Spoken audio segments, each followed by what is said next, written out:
Tecnologia amica dell'ambiente che tutela il reddito degli agricoltori.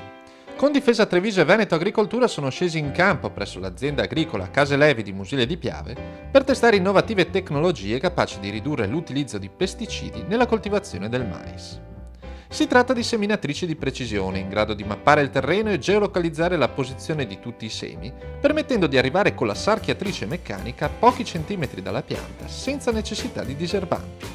Una macchina intelligente che ottimizza il consumo delle risorse, evita gli sprechi e riduce i costi di produzione. Nella prova che stiamo osservando noi siamo riusciti attraverso l'agricoltura di precisione a guidare delle macchine per andare a togliere l'erba a ridosso della fila 1-2 cm e quindi ci ha permesso di ridurre l'impiego di prodotto erbicida di oltre il 90%.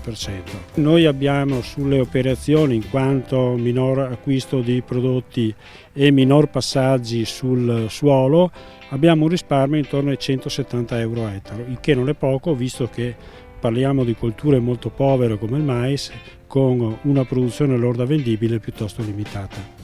Non è una tecnologia da applicare a piccole situazioni, a piccole aziende, ma utilizzando delle macchine anche di dimensioni grandi è possibile che si intervenga sulla grande azienda ed è la grande azienda che, se determina dei risparmi di prodotti erbicidi, va a incidere notevolmente sul territorio, non il piccolo appezzamento.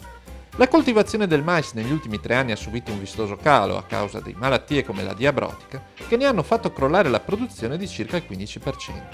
Con Difesa Treviso, sempre in prima linea nella diffusione delle innovazioni tecnologiche, offre agli agricoltori un'ampia gamma di strumenti per la difesa del reddito dalle avversità che oggi può contare anche sul sostegno finanziario dell'Unione Europea. Da qui al 2020 avremo 1 miliardo e 600 milioni di euro a disposizione per le aziende agricole che decidono di proteggere il proprio reddito dai rischi aziendali che ci sono in agricoltura. Quindi rischi aziendali, parliamo di rischi ambientali, climatici, ma anche altri rischi che copriamo con i fondi mutualistici, tipo danni da animali selvatici, e sul mais diabrotica e latteridi che sempre di più possono essere